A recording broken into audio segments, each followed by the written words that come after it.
The gun was already in Frank Shelby's hand when Lillian Bristol said the words that stopped him cold. Not the gun aimed at the man bleeding in the dirt outside the Dusty Creek saloon. Not the sound of boots on the boardwalk, or the low murmur of Dodge City going quiet the way it always did when something terrible was about to happen. It was her voice, low and steady and impossibly calm, cutting right through the red haze that had been building behind his eyes for the better part of 3 days. Frank. Put it down. He did not put it down. The man in the dirt was named Cutter Wade, and Frank had 3 very good reasons to pull that trigger, every single one of them tied to the dark past he had spent 4 years trying to outrun. Cutter was laughing even with his lips split open and blood dripping off his chin, because Cutter Wade had always been the kind of man who laughed at the worst possible moment, and that laugh was doing something dangerous to the last thread of restraint Frank had left. "Go on then, Shelby," Cutter wheezed. "Finish what your daddy started." Frank's thumb moved to the hammer. Lillian stepped directly in front of the barrel. The whole street went absolutely silent. Not the theatrical silence of men pretending not to watch, the real silence, the held-breath kind where even the wind seemed to decide it had somewhere better to be. She was standing in the gap between Frank Shelby and every consequence he had been running toward for 4 years, and she was not moving. "Lillian," his voice came out wrong, rough, broken in the middle. "Get out of the way. No, you do not understand what this man did. I understand more than you think I do." Her brown eyes were locked on his, and there was no fear in them, which was the thing that scared him most. She should have been afraid. Any sensible woman would have been terrified. Lillian Bristol just looked at him like she was reading something written on the inside of his chest. "And I am telling you that you are not doing this, not today. I have made too many mistakes in my life to start over from something like this," he said, and the words came out before he could stop them, raw and honest and stripped of everything he usually kept buried. "This is what I am, Lillian.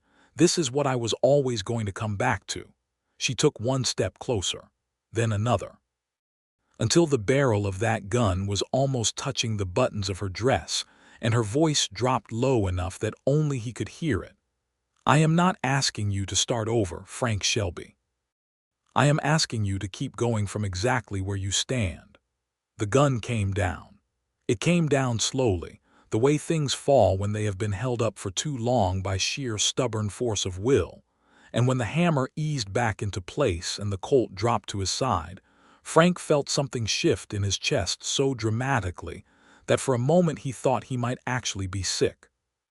Behind Lillian, Cutter Wade was still laughing, though softer now, and then the sound of Deputy Haynes and his boots on the boardwalk was enough to remind everyone present that Dodge City still had something resembling law. But Frank was not looking at Cutter Wade anymore. He was looking at Lillian Bristol and trying to remember how in the name of God she had gotten here, in front of his gun, in front of his worst instincts, standing in the middle of his dark past like she had always belonged there. It had started 6 weeks ago, and it had started, as most things in Dodge City did in the summer of 1876, with a letter.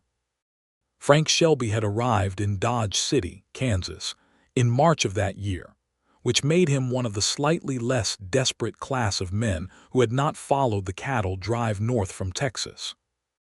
He had come from the east side of Oklahoma Territory, and before that from New Mexico, and before that from a place he did not discuss called Red Rock Creek, where his father had been a man of significant and terrible reputation.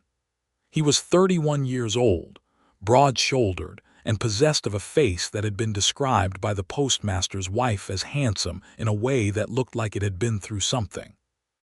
He worked as a ranch hand for a man named Elias Cobb on a dry spread 12 miles south of town, and he kept mostly to himself, because keeping to himself had kept him alive for 4 years. He read the letter on a Tuesday in early June, sitting on an upturned crate outside the livery stable while his horse, a speckled gray mare named Patience, ate hay and ignored him. The letter was not addressed to him. It had been handed to him by mistake by Postmaster Gill, who was getting old and could not always distinguish a Shelby from a Bristol, which was the name on the envelope. Frank had started to return it and then read the return address, which was a law office in Philadelphia, Pennsylvania, and something about that combination of words, Philadelphia, Pennsylvania, law office, had made him curious in a way he could not entirely explain. He had not opened it. He was not that kind of man. But he had been holding it for 2 minutes when Lillian Bristol herself appeared in the doorway of the general store across the street, and he had known immediately that it was her because she was scanning the street with the expression of someone who had been waiting for something and was beginning to suspect it was not coming. She was 26, though he did not know that yet. She was wearing a gray traveling dress that had seen better days, and her dark hair was pulled up in the practical way of a woman who had not had time to worry about her appearance for some time. She was not from Dodge City. He could tell that from 30 yards because Dodge City had a particular kind of weight on the people who had lived there long enough, and she did not have that weight yet. She had a different kind, something internal, something she was carrying from somewhere else. Frank Shelby crossed the street and held out the letter. She looked at it. She looked at him. Her eyes were a deep, warm brown, and they assessed him with the direct, unsentimental gaze of someone who had learned to read people quickly and accurately. "I believe this belongs to you," he said. "Postmaster gave it to me by mistake. Names are close enough to confuse an old man." "Thank you," she said. She took the letter and looked at it for a moment, and something in her expression told him that the news inside was either very good or very bad, and she was not yet sure which. "You're new to town," he said. "I arrived 3 days ago." She folded the letter and tucked it into her bag without opening it. "I am trying to settle a matter of property. My father died in February and left me a piece of land south of town. I have been attempting to determine whether it is worth claiming." "I work south of town," Frank said, and then immediately felt like an idiot for saying it, because it was the kind of thing a man said when he was trying to make a conversation last longer, and he was not supposed to be trying to make conversations last longer. But she did not seem to find it idiotic. She extended her hand with the straight-backed formality of someone who had been raised with manners and had not yet let the frontier knock them out of her. "Lillian Bristol." He shook it. Her grip was firm. Frank Shelby. Something crossed her face at the name, just a flicker, fast enough that he might have imagined it, and then it was gone. She thanked him again for the letter and walked back inside the general store, and Frank Shelby stood on the boardwalk for a moment too long before going back to his horse. He did not expect to see her again. He saw her again the next morning. She was standing at the edge of a disputed property line with a surveyor's map that had clearly been drawn by someone who had never set foot in Kansas, and she was looking at the flat, scrubby land with the expression of a woman calculating the distance between the situation she was in and the situation she had hoped to be in. Frank had ridden past on his way to the Cobb Ranch and stopped because the map she was holding was upside down. "That is upside down," he said. She looked at him. She looked at the map. She rotated it. "Better," he said. "Not significantly," she said, and that was the first time he heard her say something dry and precise and unexpectedly funny, and it startled a short laugh out of him that he was not expecting. He spent the next 40 minutes helping her match the map's landmarks to the actual landscape. The land was not remarkable. Flat and dry with a creek bed that ran water maybe 4 months of the year, and some scrubby cottonwoods that lined the east edge. But it was hers legally and clearly, and he could see her doing the kind of fierce internal calculation that people did when they were deciding whether to run or to stay. "It's not much," he said, not unkindly. "No," she agreed, "but it is mine." She said it with a particular weight, like the word mine had been a long time coming and still tasted unfamiliar. He did not press. He was good at not pressing. It was one of the skills he had developed, along with the ability to read a room for exits and the habit of sleeping light. He helped her with the map and rode on to work, and that afternoon he found himself thinking about the way she had said mine with that careful, controlled ferocity, and he told himself firmly to stop thinking about it. He saw her the following Thursday at the Mercantile. He was buying tobacco, and she was buying flour and nails and a coil of rope, which was an interesting combination of purchases that told him she was planning to do actual work on that piece of land rather than simply claim it. "You are staying," he said. "I am staying," she confirmed. "Where are you living?" "At the moment, I am renting a room above the Cattleman's Rest." She looked at the nails in her hand. "I'm hoping to remedy that situation within the month." "The Cattleman's Rest has bedbugs," Frank said. "Yes," she agreed. "I am aware." He bought his tobacco. She bought her supplies. He helped her carry them to the wagon she had rented from the livery, and when he lifted the coil of rope, he noticed that her hands, which had seemed soft when they shook on the street, were actually calloused in the way of someone who had done physical work before the frontier. "You have done this kind of thing before," he said. "I grew up on a farm in Ohio," she said, "before my mother died and my father brought us west and subsequently decided he preferred prospect hunting to farming, at which point he was more or less useless as a provider for about 15 years before dying and leaving me this particular piece of Kansas." She said it all very evenly, as if reading from a document. Then she looked sideways at him. "You asked." "I did," he said. There was a pause that was not uncomfortable. "And you," she said, "have you done this kind of thing before? Helping women who cannot read upside-down maps?" "I have done a great many kinds of things," he said, and left it at that, because he always left it at that.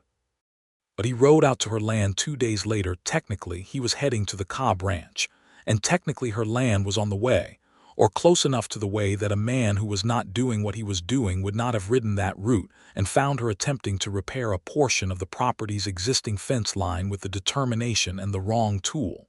He did not offer to help immediately. He dismounted and watched for a moment. "That is a carpenter's hammer," he said. She straightened and looked at it. "I know, fence staples require a fencing hammer or a rock in a pinch. I do not have a fencing hammer." "I do."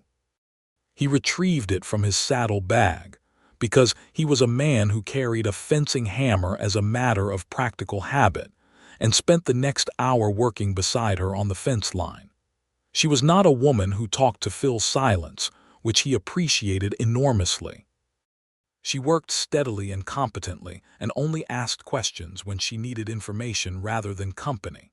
And by the time the fence section was repaired, he had told her more about practical ranch management than he had told anyone in years, and she had absorbed it all without making him feel like a teacher or like anything other than a man working alongside another person toward a practical goal.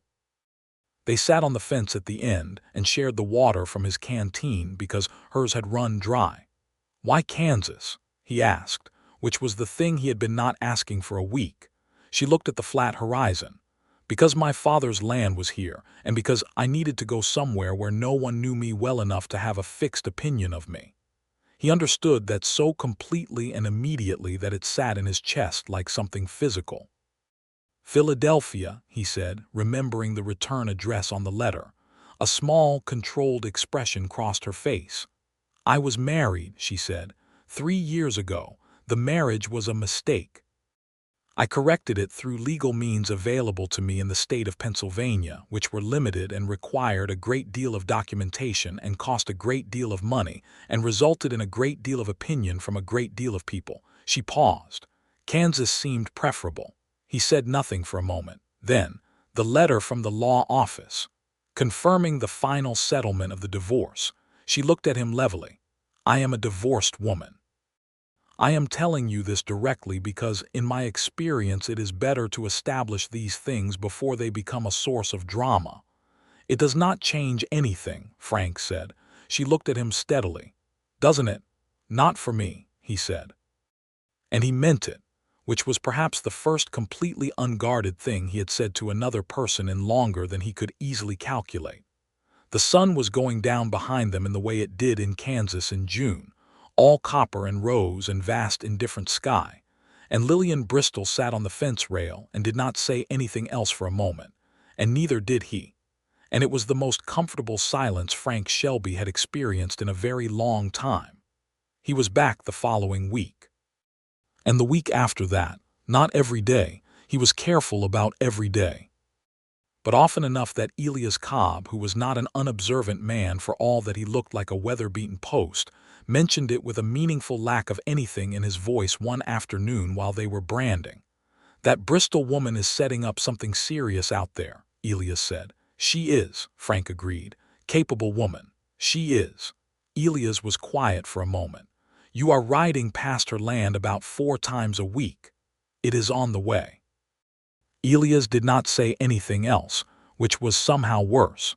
The truth was that Frank Shelby had made himself very good at not wanting things. It was a skill he had developed out of necessity, starting at age 17 when he had watched his father, a man named Garrett Shelby, who had briefly been the most feared man between Santa Fe and El Paso, do something so irreversible and so terrible that it had branded itself onto Frank's understanding of what he was and what he might become. The name Shelby in the Southwest meant something specific and dark, and Frank had spent 14 years moving north and east trying to get far enough away from it that the name might mean something different or might mean nothing at all. He had made his own mistakes along the way. That was the honest truth of it. In his 20s he had ridden with men he should not have ridden with, done things that were legally and morally wrong, and while he had never crossed the line that his father had crossed, that particular and final line, he had come close enough that the difference was sometimes more about circumstance than character. He knew that about himself with the clear-eyed honesty of a man who has sat alone with his own history for long enough to stop flinching from it. So he did not allow himself things. He did not allow himself attachments or hopes or the particular kind of vulnerability that came from letting someone know you well enough to hurt you. He worked and he kept to himself, and he was, in the cautious estimation of the people of Dodge City who noted him at all, a decent enough man who kept a low profile and minded his own business. And then there was Lillian Bristol, who was utterly and completely minding her own business in a way that somehow made it impossible for him to mind his. She had a practical intelligence that he found almost physically disarming. She did not talk around things. She did not perform emotions she did not have or conceal the ones she did. When she was frustrated, she said so. When she found something funny, she laughed without apparent self-consciousness. When she disagreed with something he said, she told him directly and provided her reasoning, and she was right often enough that he had started actually listening instead of just waiting for his turn to speak, which was not something he had done with another person in a very long time. She was building something real on that land. She had written to Philadelphia for the release of a portion of her settlement funds, enough to purchase lumber and materials, and she had hired 2 men from town to help her frame a small structure while she worked alongside them.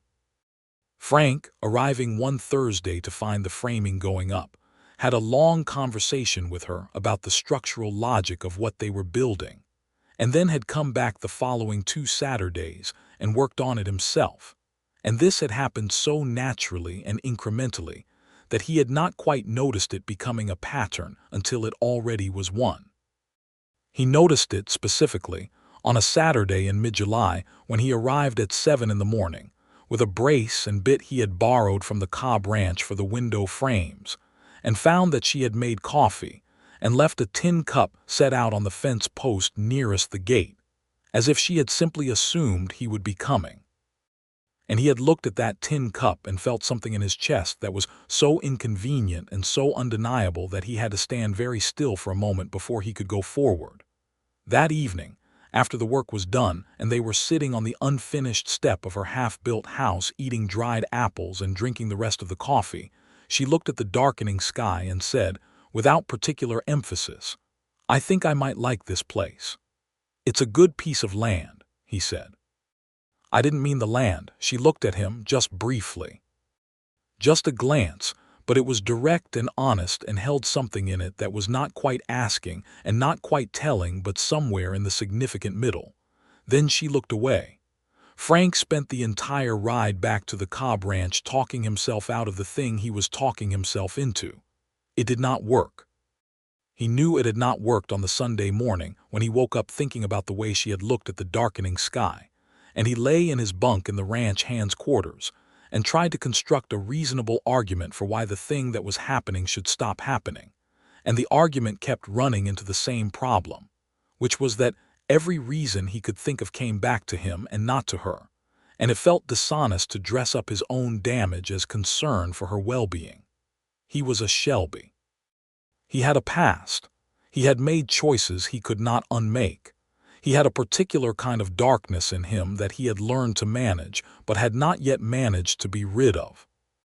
And those were real things. They were true things. But Lillian Bristol had a past of her own, and she was managing it with a directness and a courage that made his own handling of his history look somewhat evasive by comparison. The problem was Cutter Wade. Cutter Wade arrived in Dodge City in late July, and Frank knew the moment he saw him across the main street that the thing he had been running from for 4 years had found him. Cutter was not quite an outlaw in the technical sense, but he had ridden with outlaws, and more specifically, he had ridden with Garrett Shelby during the period when Garrett Shelby had been doing the worst of the things that had made him famous and finally gotten him killed. And Cutter knew things about Frank's history that Frank had never told another living soul in Dodge City. Frank did not confront him. He watched and waited, which was what he always did, and Cutter spent 4 days in town apparently doing nothing in particular except drinking at the Long Branch and watching, and then on the 5th day he appeared at the Cobb Ranch. "Been looking for you," Cutter said. He was smiling the way he always smiled, which was a smile that never reached his eyes and suggested that the person smiling it knew something you did not. "Heard you were up here. Heard you had settled nice. What do you want, Cutter?"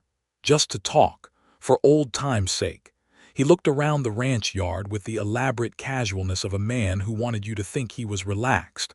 "I'm in a situation that requires some capital. I thought maybe a man of your history and your current comfortable circumstances might be willing to help a fellow out." "Get off this property," Frank said.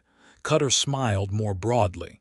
"Now, Frank, your employer doesn't know about Red Rock Creek, does he? The people of Dodge City are interesting that way, very community-minded, very interested in knowing who they've got living among them."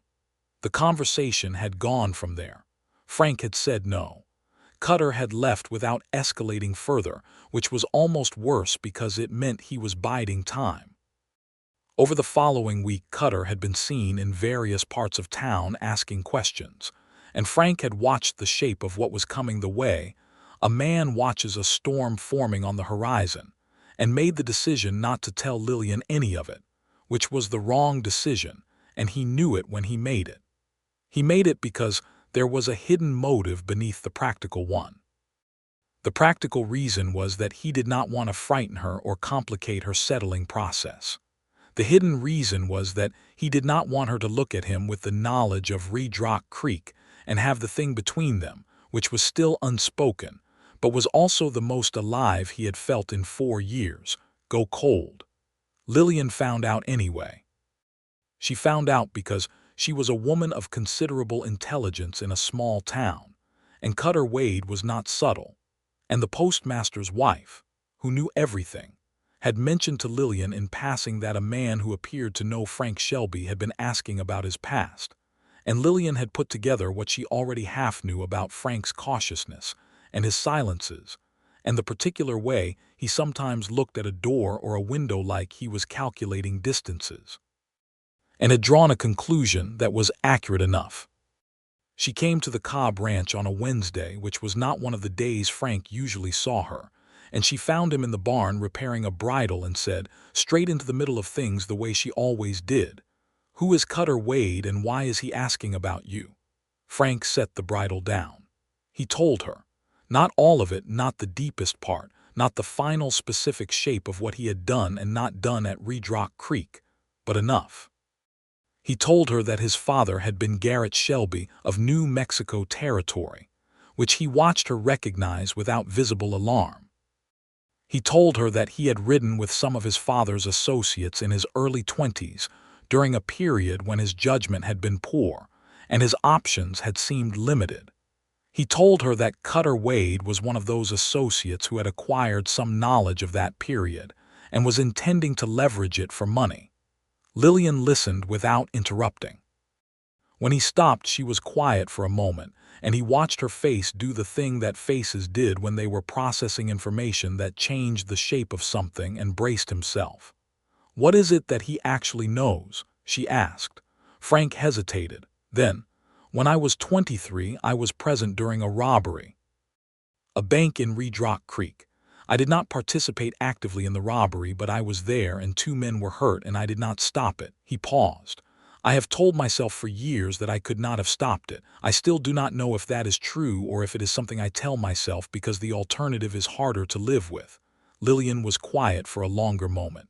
"Were either of the men killed?" she asked. "No, they recovered." "Have you done anything like it since?" "No. Nothing like that since.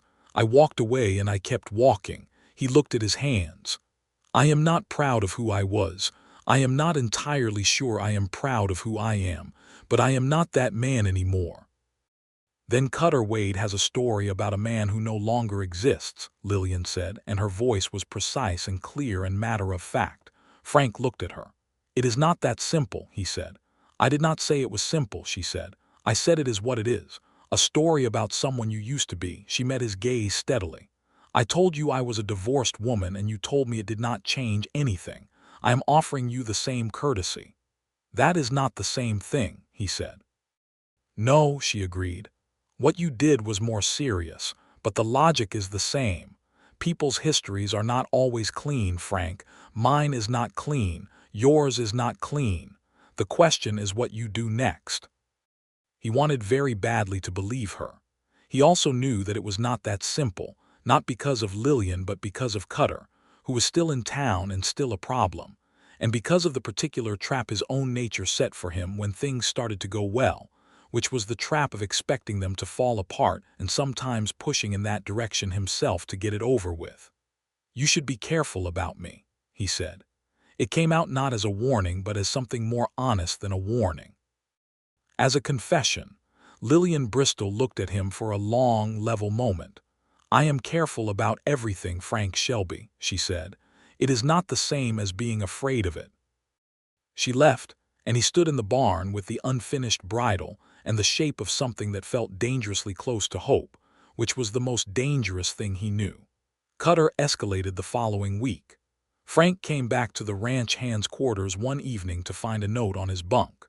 The note said that Cutter's price had gone up, and that if Frank did not meet him at the creek south of town on Saturday, he would be doing his talking in public instead of private. The implied audience was the people of Dodge City in general and Frank's employer specifically. But the note also had a particular reference to the Bristol woman's land, and a suggestion that Cutter knew Frank spent time there, and that he found this interesting. The mention of Lillian's land was the part that moved the situation from a personal problem to something Frank could not manage alone without it becoming her problem too, and that was the thing he could not accept. He went to see her the next morning. She listened to the whole thing. He told her everything this time, the full shape of Red Rock Creek, the actual mechanics of what had happened, his proximity and his failure to act, all of it, laid out plainly and without the softening he had applied the first time. He told her about the note and about the meeting Cutter was proposing and about the very real possibility that Cutter would talk regardless of what Frank did or did not pay him, because men like Cutter Wade had a talent for finding the version of events that maximized their own position and used it accordingly. When he finished, Lillian was quiet for a moment. Then she said, "He mentioned my land." "He did." She was still. "He is trying to use me as additional leverage on you. That is what it looks like." She looked at the half-finished house behind her. The frames were up. The windows were in. She had just ordered planed boards for the floor. She had planted a kitchen garden in the back. She had been to the land office twice and to the county recorder once, and she had a clear and documented deed to this property, and Frank watched her look at all of it and think. "I will go to Deputy Haynes," she said. "Cutter hasn't done anything technically illegal yet. He is extorting you." In a territory where proving extortion against a man who claims he is simply sharing true information about someone's criminal past is a complicated legal proposition, Frank said. Lillian's jaw set in the particular way it did when she was working around an obstacle. Then we need to eliminate his leverage. Lillian, if what you did at Redrock Creek becomes known, what is the actual legal consequence? You were present. You did not actively participate. The men recovered. It was 13 years ago. He had never actually sat down and calculated this. He had spent 13 years treating it as a catastrophic secret rather than as a legal matter, which was itself a kind of telling. I do not know for certain, he admitted. Then you should find out, she said, because a man's power to threaten you depends entirely on your uncertainty about the consequences of the truth being known. If you know what the consequences actually are, you can make a real decision about how to proceed. Right now you are responding to a fear that has had 13 years to grow much larger than the actual thing. He stared at her. How do you think like that? I spent 3 years in a marriage where my husband used my own fears against me as a matter of routine, she said, quietly and evenly. I learned to distinguish the actual threat from the shape the threat made in my head. She paused. They are often quite different. Frank thought about what she was describing and felt the particular weight of what she must have survived, quietly and without complaint, and felt something fierce and protective move through him that he did not try to suppress. I am sorry, he said, about the marriage. She accepted that with a small, precise nod.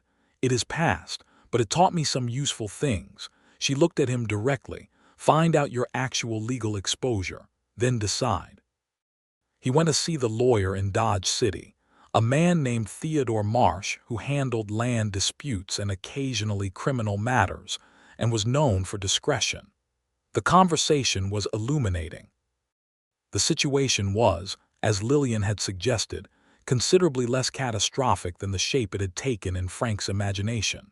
Presence at the scene of a crime 13 years prior, without active participation, with no resulting deaths, and with a 13-year subsequent record of law-abiding conduct, was not the hanging offense his guilt had made it feel like. There might be consequences. There might be a fine or a short period of incarceration. There might be reputational damage. But it was not the world-ending thing it had been in his head. He went back to Lillian and told her what Marsh had said. She listened and nodded and said, "Right. So now you can make a real decision." My reputation in Dodge City, he started. May take a blow, she said. Yes, but you can survive a blow to your reputation. You cannot survive being controlled by someone who knows about it indefinitely. She met his eyes. If Cutter Wade is going to talk, let him talk. You get ahead of it. You tell Elias Cobb yourself. You tell the deputy yourself. You stop giving Cutter anything to use.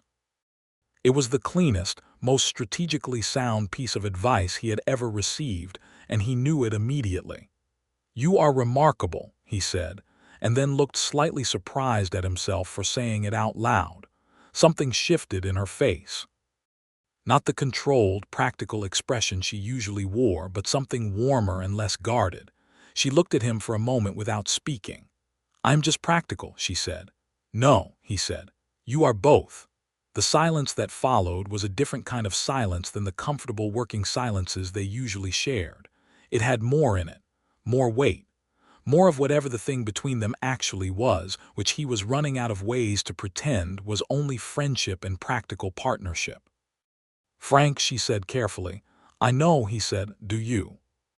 He looked at her and said nothing for a moment, because everything he might have said was true and complicated and mattered enormously, and he did not want to get it wrong. I need to handle Cutter Wade first, he said. Then I would like to talk to you about something. Her chin came up a fraction. All right, she said. He went to Elias Cobb the next morning. He sat in Elias' kitchen, which smelled of coffee and leather and was the most honest-feeling room he had been in for years, and told Elias Cobb the truth. All of it. Elias listened without expression, which was the only way Elias Cobb ever listened to anything, and at the end he poured them both more coffee and said, Well, that is some history. Yes, Frank said. "You have been a good worker and a trustworthy man in the 4 months you have been here," Elias said. "I am not of the opinion that a man at 23 is the same man at 31. I have been around long enough to know the difference." He paused. "You can keep the job if that is what you are asking." Frank felt something release in his chest. "It is part of what I was asking. Thank you." He went to Deputy Haynes that afternoon. That conversation was thornier but ultimately arrived at a similar place. Without a specific complaint from the Redrock Creek Bank or from the men who had been injured, and given the time elapsed, Haynes was not in a position to do much except note the disclosure, which he did with the air of a man whose case load was already substantial. Cutter Wade was in the Long Branch saloon when Frank found him.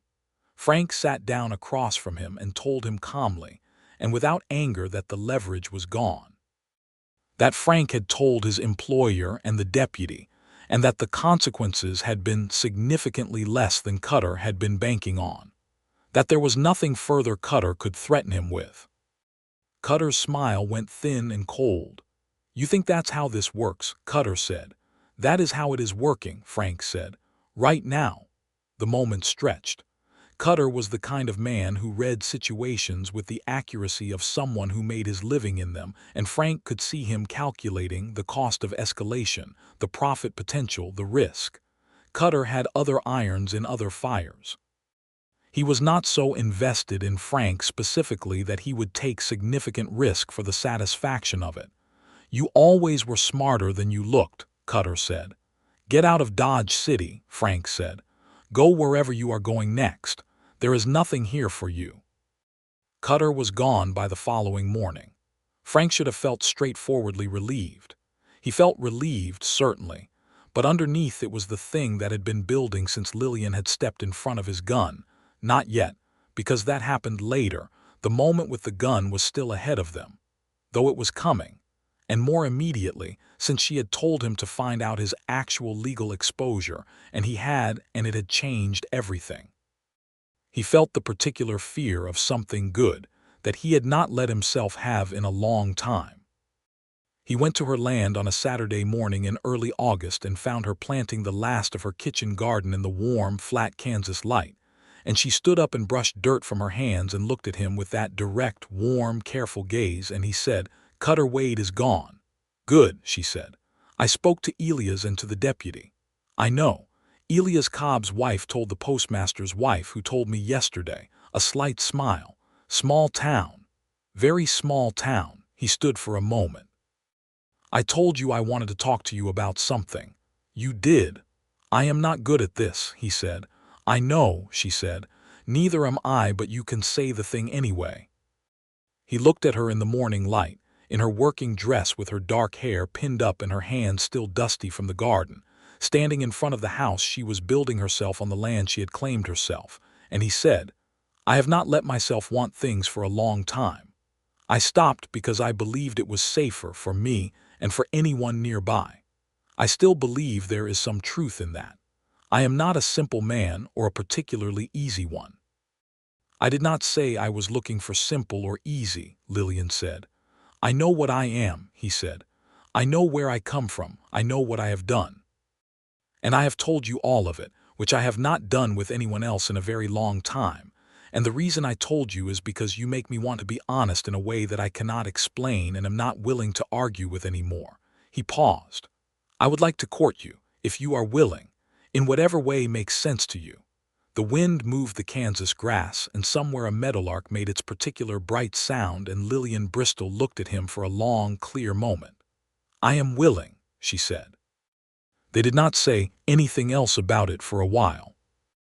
They worked on her house together, and that was its own kind of conversation, the kind that happened through the passing of tools and the agreement about where a board went, and the accumulated evidence of two people who worked well together and liked each other and were beginning to admit, carefully and at their own pace, that they more than liked each other. He began coming regularly. Not just on Saturdays, but on Tuesday evenings after his work at the Cobb Ranch was done, riding out in the cooling evening air to sit with her on the step of her almost finished house, while the Kansas sky went its spectacular colors and they talked. They talked about everything, about Ohio and about New Mexico and about the years between, about what they had wanted when they were young and what they had ended up with instead, and what they thought now about what they wanted. She was funny in the precise, quiet way of someone who found the world genuinely absurd and observed it without sentimentality. She made him laugh more in 4 weeks than he had laughed in 4 years. She told him more about the marriage. Not all at once, and not with the urgency of someone who needed to confess, but piece by piece as the subject arose naturally. And what emerged was the portrait of a man who had used Lillian's own intelligence and competence as a kind of accusation, who had found in her self-sufficiency a threat to his sense of himself, and who had responded to that threat with a campaign of small and persistent cruelties designed to make her doubt the very qualities that were most hers.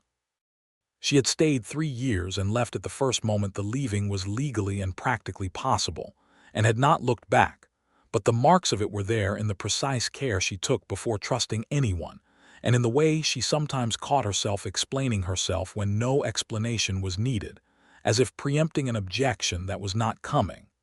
Frank noticed these things and said nothing, but he was deliberate about the way he responded to her. He listened when she spoke.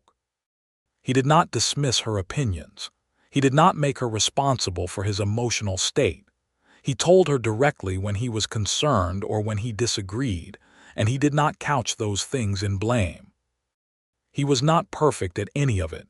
He was out of practice with closeness and sometimes stumbled into silence when words were needed, but he was honest, and she was honest, and that was what made the thing between them feel different from other things. He kissed her for the first time on an evening in mid-August. They had been sitting on the step, and the conversation had run itself out in the comfortable way it sometimes did, leaving them just sitting in the last of the light, and she had turned to say something, and their proximity had resolved itself into the most natural and obvious thing, and he had kissed her gently, and she had kissed him back without hesitation, and it was the kind of kiss that made it absolutely clear that they had both been thinking about it for a considerable amount of time. Afterward she said, "I was beginning to think you were going to be extremely patient about that indefinitely." "I was being respectful," he said. "You were," she agreed. It was appreciated and also slightly maddening. He laughed. It was a full, genuine laugh, which was still somewhat new on his face. She watched him with an expression that was warm and direct and something deeper, and he thought again about the tin cup she had left on the fence post and the way she had said mine about her land, and felt the full weight of the feeling he had been carefully not naming for 2 months and named it. He loved her. It was not a comfortable discovery. It was the opposite of comfortable. It was the thing he had spent 4 years building himself against, and it had arrived anyway through weeks of practical partnership and honest conversation, and the particularly dangerous intimacy of someone who saw you clearly and was not frightened by what they saw. He sat with it the way he sat with difficult things, quietly and honestly, and without trying to make it be something other than what it was.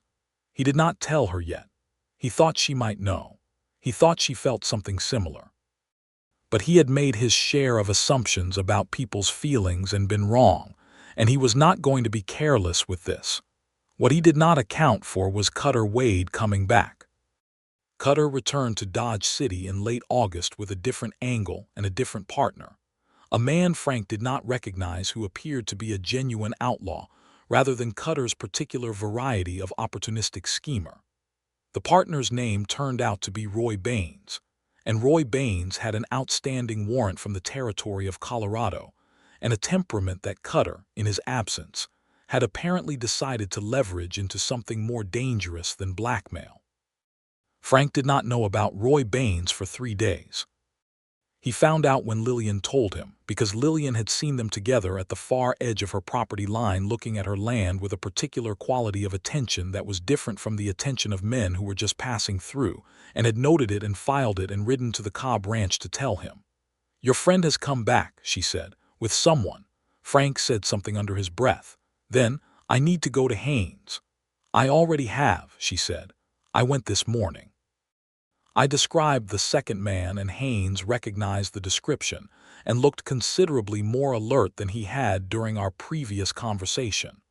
"Lillian, if these men come near your property—" "I have a rifle," she said. "I know how to use it. I am not asking for reassurance on that front." Her expression was firm.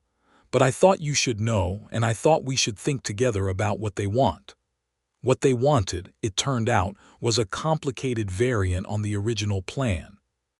Roy Baines had an interest in land, specifically in land that was not yet fully improved and whose owner might be pressured, and Cutter, recognizing that Frank's vulnerability had been reduced by his disclosures, had shifted the pressure point to Lillian herself.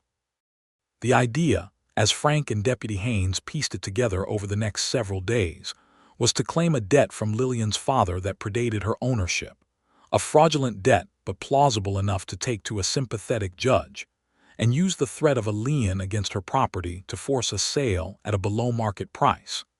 It was the kind of scheme that worked best against people who were isolated and without resources or allies, and Lillian Bristol was neither isolated nor without resources.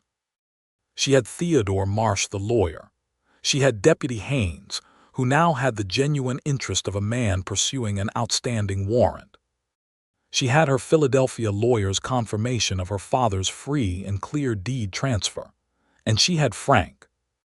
The week that followed was the most tense Frank had experienced in Dodge City, and it was tense in a way that was different from his own threats, because it was her at the center of it, and the discovery that his feelings for her made other people's threats to her feel exponentially worse than threats to himself, was both extremely inconvenient and completely consistent with what he had been discovering about the particular quality of what he felt.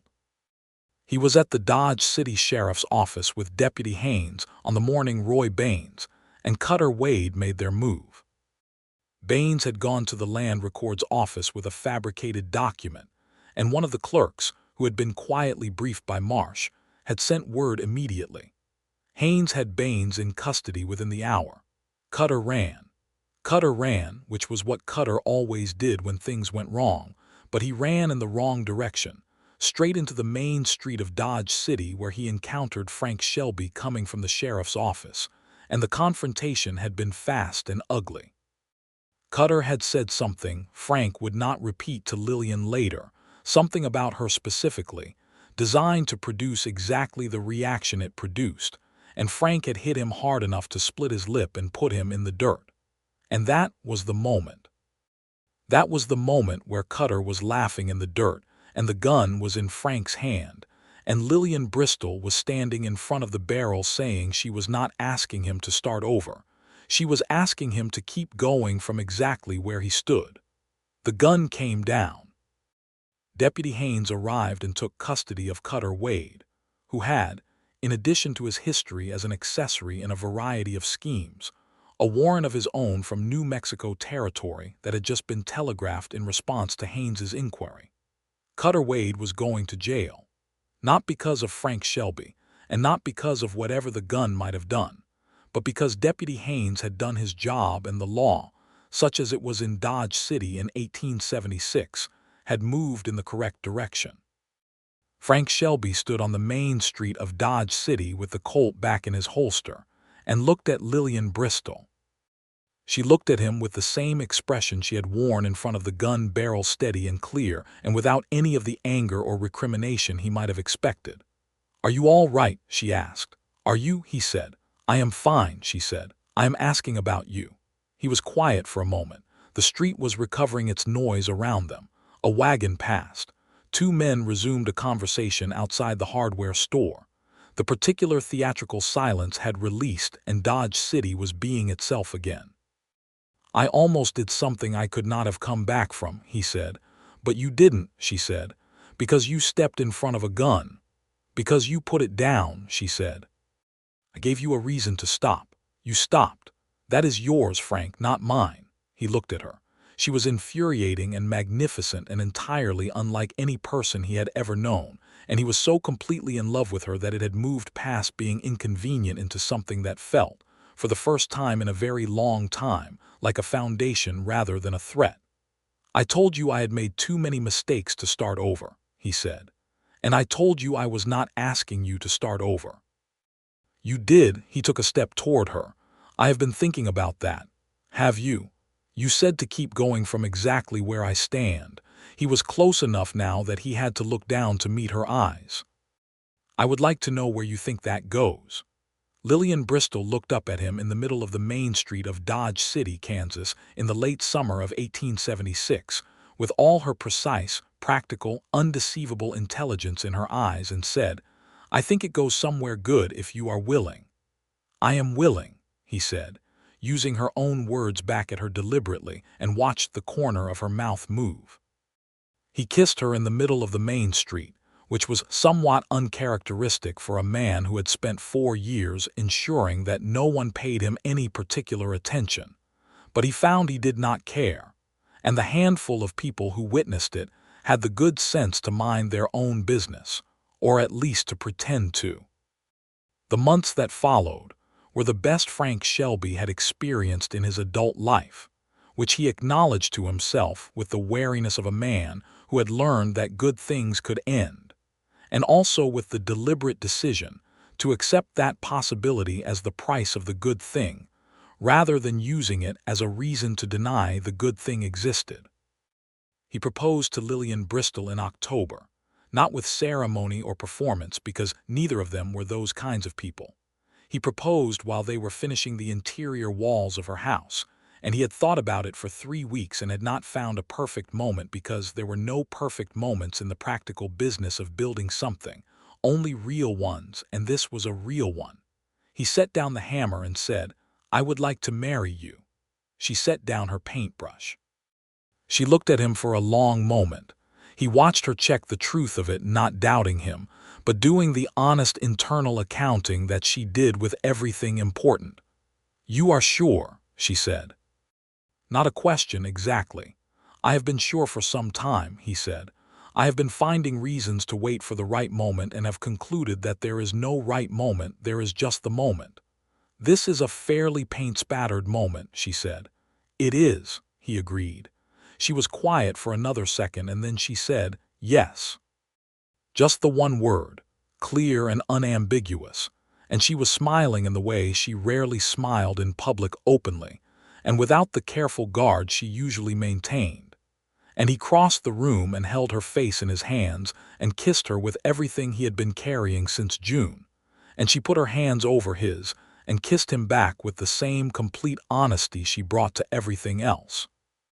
They were married in November of 1876 in the Dodge City Church, which was a modest building that served its function adequately, with Elias Cobb and his wife in attendance, and the Cobb's oldest daughter as witness and Theodore Marsh and his wife, and about a third of the town who had followed the story of the summer with interest, and had generally arrived at the opinion that Frank Shelby was a better man than his past suggested, and Lillian Bristol was a formidable woman who had chosen well. Frank stood at the front of that church and watched Lillian walk toward him in a blue dress she had made herself, her dark hair down for the occasion, and felt the full weight of everything, Redrock Creek and his father and the 4 years of running and the summer that had changed the direction of everything, and did not flinch from any of it. It was all part of the road that had brought him to this room, and Lillian had been right about that. He did not have to start over. He could keep going from exactly where he stood. The minister said the words, and they said the words back, and Frank put a plain gold band on Lillian's finger that he had bought from the Dodge City jeweler, and she wore it with the particular care of someone who understood the weight of it. And when it was done, and the minister said they were married, Frank kissed his wife in front of a room full of people, and did not think about exits or distances at all. The reception was held in the large room of the Cattleman's Rest, which had been cleaned sufficiently for the occasion, and there was food and a fiddle player, and more warmth and noise than Frank had allowed himself in a room in years, and he found that he did not mind it. He found that he liked it.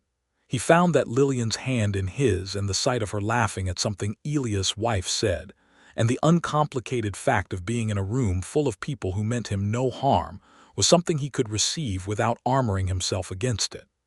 Lillian came to stand beside him at one point, leaning slightly against his arm, and he put his arm around her shoulders, and she put her hand on his chest, and they stood together and watched the room. "Are you happy?" she asked him, low enough for only him.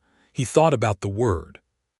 He was not a man who had used that word about himself in a very long time, because it had seemed like a trap, something that invited loss, something that required the maintenance of a hope he could not sustain. "Yes," he said. It was true and simple, and he said it without qualification. She looked up at him with those warm brown eyes. "Good," she said. "So am I." They moved into her house, their house on the land south of Dodge City, and the life they made was practical and real and full of the texture of actual living. Frank negotiated a change with Elias Cobb, moving from full ranch hand to a contracted basis that allowed him to farm their own land more seriously and supplement income through Cobb's operation as needed. Lillian expanded her kitchen garden to a full working garden and began selling preserves and produce to the mercantile in town, and the income was modest but real and growing. The work was hard in the way that frontier work was always hard, unpredictable weather and equipment that broke and soil that required sustained effort, but Frank found that hard work shared with Lillian was different from hard work done alone, not because it was easier in a practical sense, but because it had a different quality, a direction, a point. He had been working for years to stay ahead of something. Now he was working towards something, and the difference was enormous. They argued sometimes. They were both direct and opinionated people, and living closely with another direct and opinionated person produced friction at specific points. They argued about money priorities and about how to handle a difficult neighbor 2 properties east, and about the logistics of a fence repair project that had 3 equally sensible solutions. But they argued honestly, without cruelty, without the weaponizing of vulnerability that Lillian had experienced in her first marriage, and that Frank had witnessed in enough damaged households to know what it looked like. When they argued, they came to resolutions. When they were hurt, they said so. When they were wrong, they said that too. And Frank found that being wrong in front of Lillian, and admitting it, was not the catastrophic event his self-protective instincts had always told him it would be. It was just part of how they worked.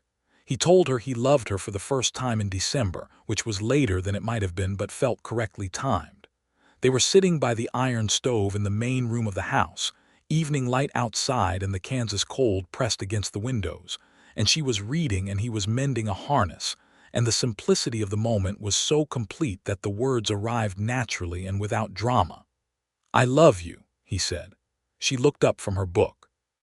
"I have loved you since July," he continued, "when you told me that my legal exposure was considerably less than my guilt had told me, which was not a romantic moment but turned out to be the moment for me."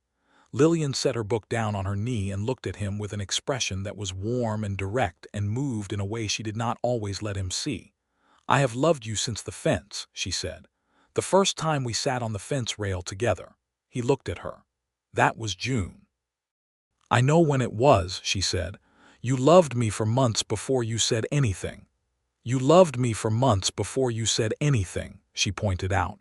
He could not argue with this. He smiled, which still arrived on his face with the quality of something not entirely expected, and she smiled back with that rare, full, unguarded smile.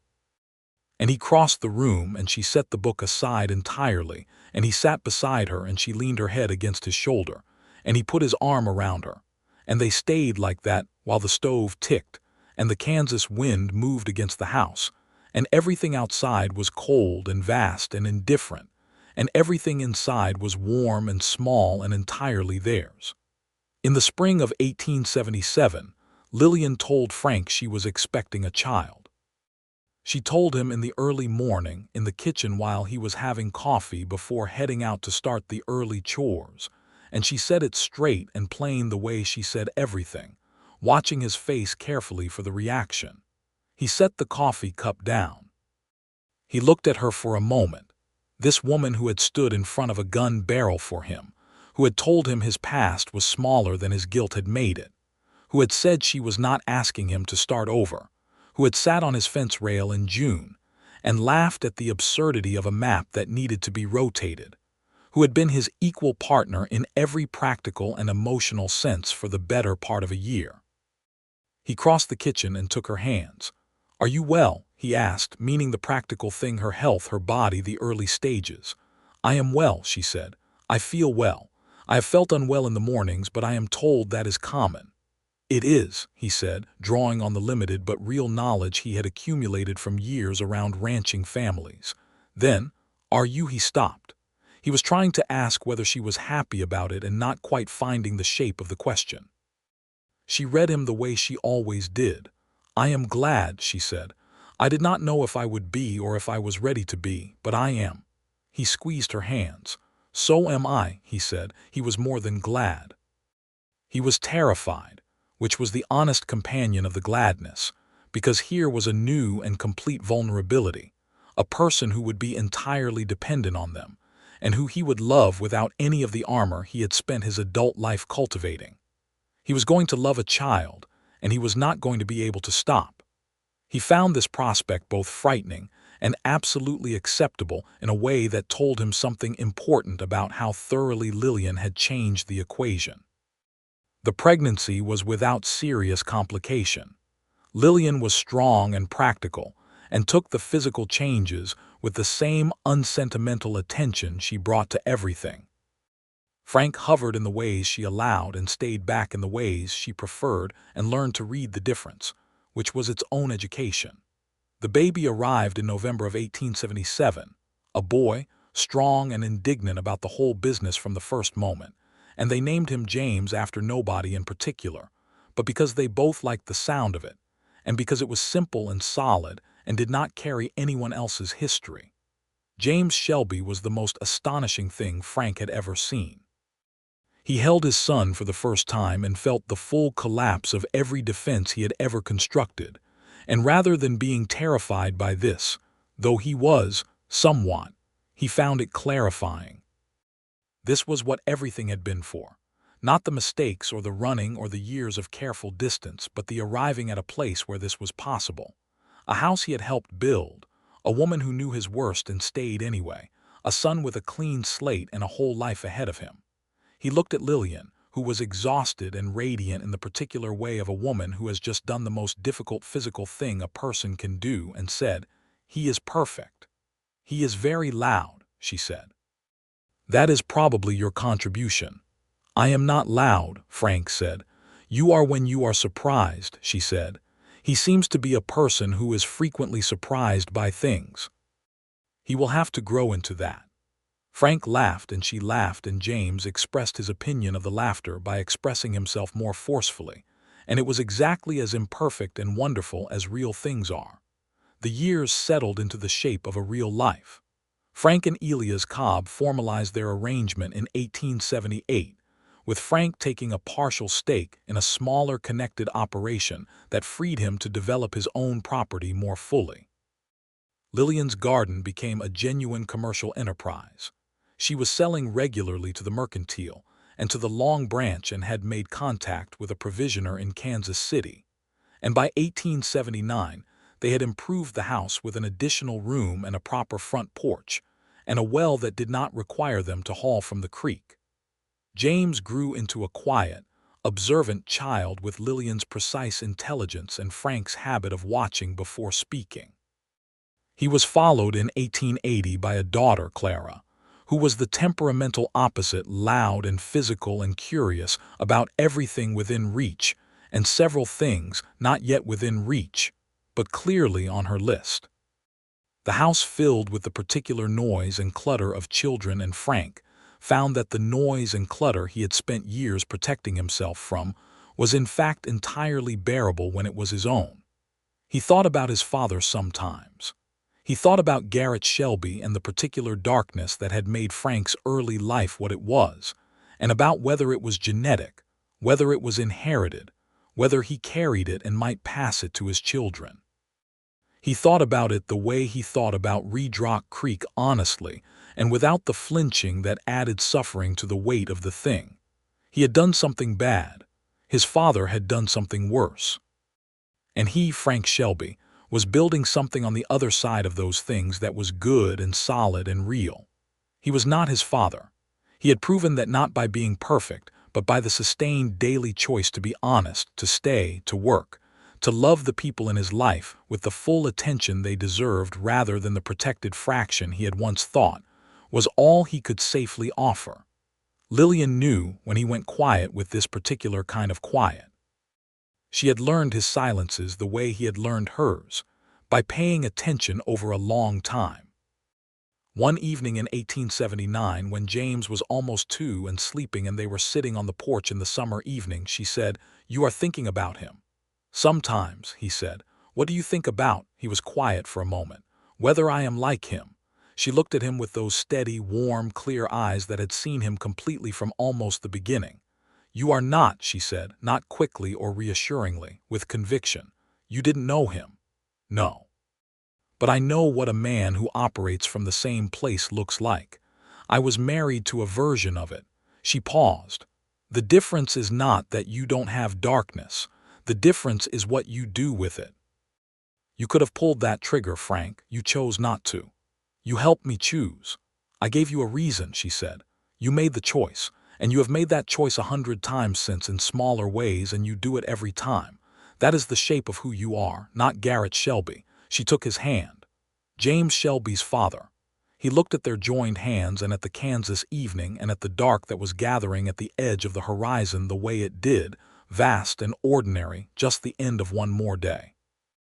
"How are you so certain of things?" he asked. She considered this seriously. "I am not always," she said, "but I am certain of you.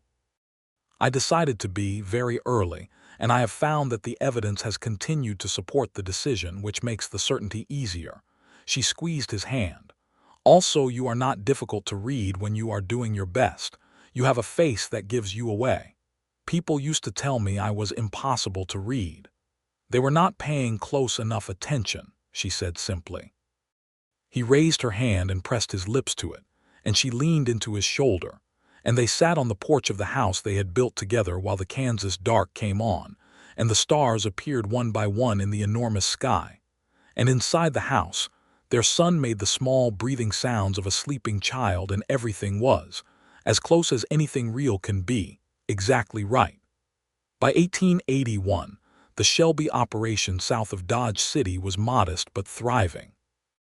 They had acquired an additional 20 acres east of the original property, which Frank was using for a proper cattle operation of his own, only 20 head to start, but healthy and well managed.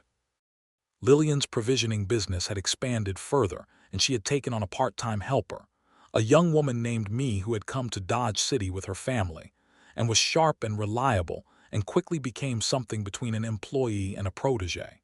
Frank had developed over these years into a man who was known and trusted in Dodge City in the specific way that matters in a community, not famous or admired in any theatrical sense, but reliable, a man you could deal with straight.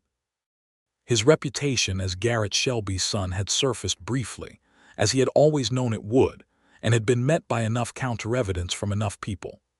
Elias Cobb, Deputy Haynes, Theodore Marsh, the Cobb's family, the dozen people who had worked alongside him and found him decent, that it had settled into an understanding of him as his own man rather than his father's. He was still quieter than most. He still read rooms for exits as a matter of ingrained habit. He still had mornings when the weight of what he carried from before settled in and took most of the day to lift. But he had a wife who knew these things and a life that gave them context, and the dark past was past, genuinely and finally, without the need to pretend it had not happened or to let it reach forward and ruin the present. One afternoon in the fall of 1881, Frank was repairing the fence on the east property line, fence repair being a permanent and ongoing feature of ranch life. When Lillian brought water and stayed to work beside him for an hour, the way she sometimes did when she had something on her mind that she was organizing before saying. He waited, because he had learned to wait for Lillian rather than to press, and eventually she said, "I received a letter from Me this morning." "She left for Wichita last week," Frank said. "Yes, She writes to say she has arrived safely and found the situation there to her liking.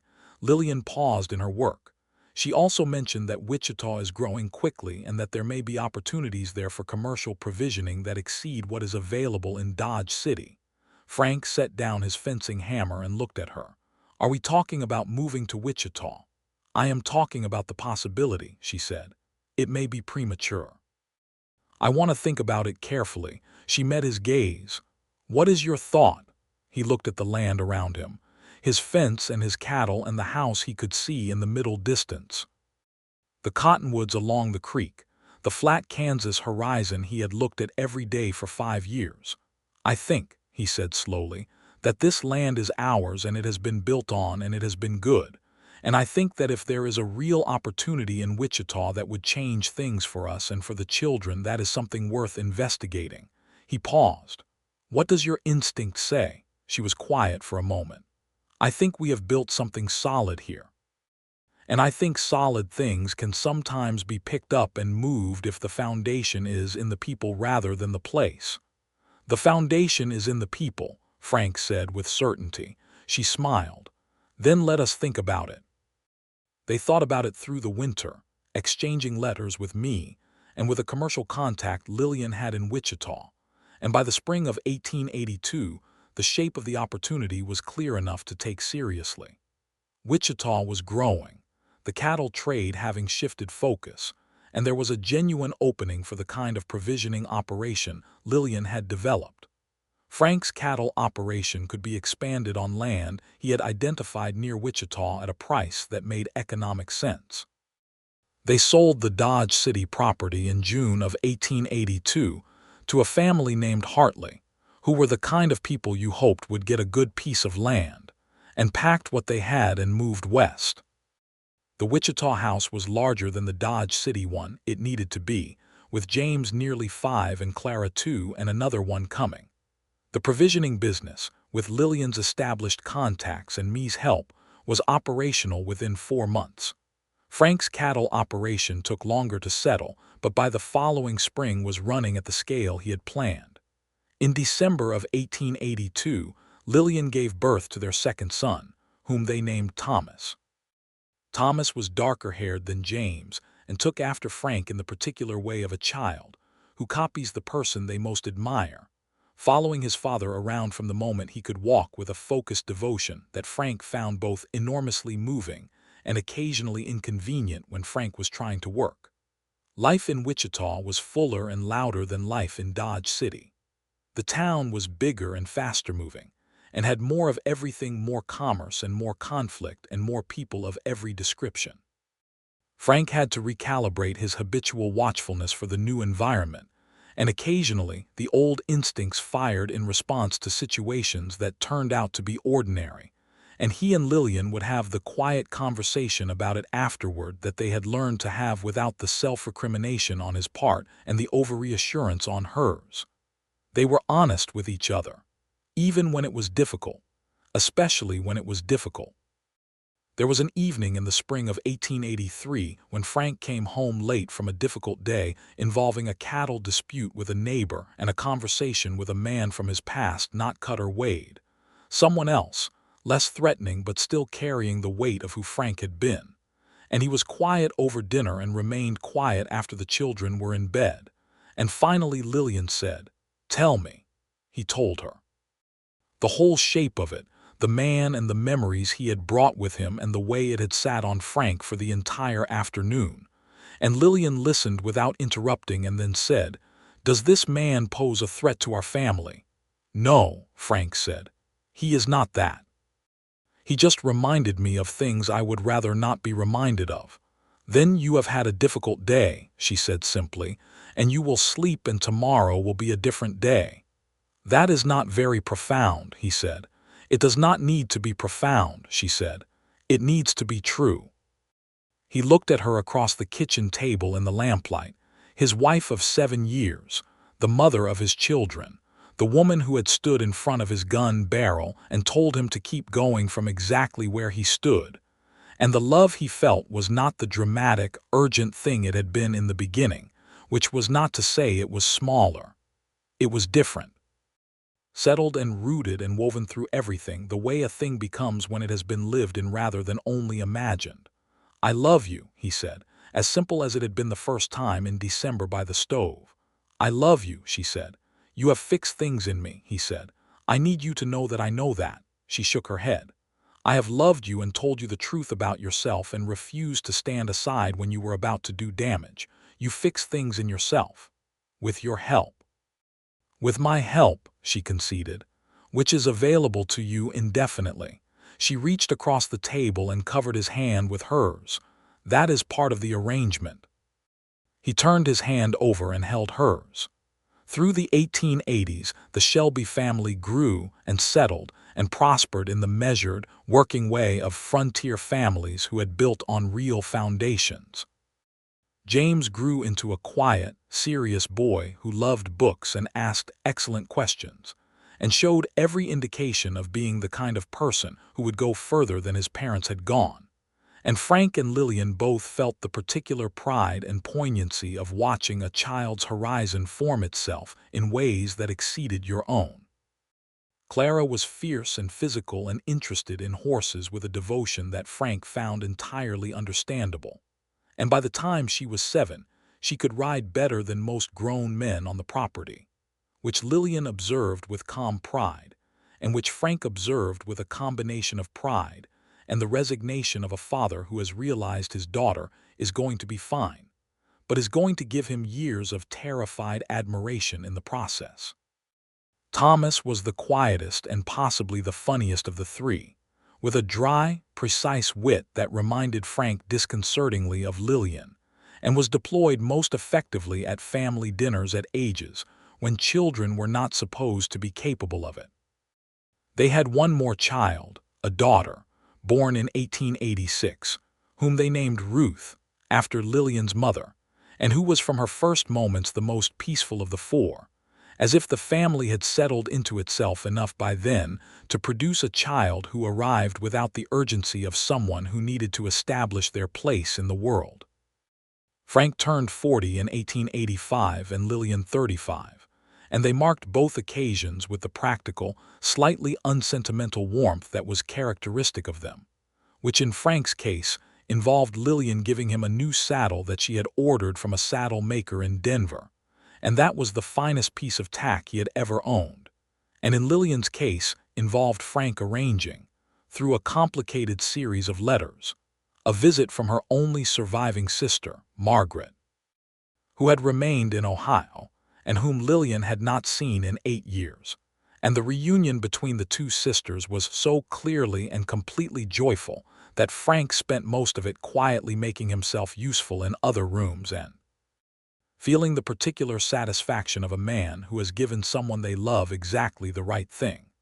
Margaret stayed for 3 weeks and seemed to leave somewhat reluctantly, and she and Lillian maintained a correspondence after that which was clearly important to Lillian in the way that old connections to the life before the frontier sometimes were. By 1888, with James at 11 and Clara at 8 and Thomas at 6 and Ruth at 2, the Shelby operation in Wichita was solid and recognized, and the kind of enterprise that required real management. Lillian's provisioning business had grown into something requiring its own bookkeeping and regular dealings with suppliers in Kansas City and even occasionally Chicago. Frank's cattle operation ran at 200 head and was supplemented by a horse-breaking service that was in high demand because Frank had a genuine talent with horses that went back to his early years and had been refined by practice and patience. He had a particular reputation for horses that were considered difficult. Horses that other men had given up on or that had come through something bad and required time and steadiness to come right. Frank worked with these animals alone, in the early mornings before the rest of the ranch was moving, and Lillian sometimes watched him from the kitchen window. This large, quiet man moving with careful patience around a frightened horse, speaking low and offering his hand and waiting with the inexhaustible willingness of someone who understood what it was to need time to trust and thought about the man he had been when she met him and felt the full weight of everything they had built. It was honest and difficult and imperfect and real. That was the whole of it. On a September evening in 1888, Frank and Lillian were sitting on the porch of the Wichita house, which was a better porch than the Dodge City one had been, with a swing that Frank had built the previous summer, and that was used heavily by all four children during daylight hours and by the two of them in the evenings. The children were inside and nominally preparing for bed, which in practice meant that Thomas was reading and Clara was arranging things in the room she shared with Ruth and James, was doing something that would turn out to require explaining in the morning. Lillian had her feet tucked up in her head on Frank's shoulder, and they were watching the last of the September light go out of the sky. The Kansas evenings had not changed, still vast in copper and rose, still that particular quality of sky that made you feel small in a way that was somehow peaceful rather than threatening. 12 years, she said. Since we were married, he said. 12 years next November. Since you handed me my letter, she said. That was September. He had not counted from the letter. He thought about it. You are right, 12 years since the letter. In which time, she said, you have not handed me any further correspondence belonging to someone else. I have been very careful about that, he said. She laughed quietly against his shoulder.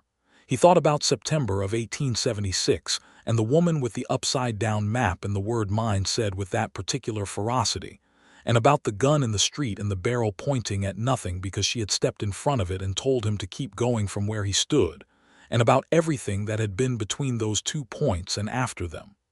Are you glad? He asked, meaning everything. The whole sweep of it.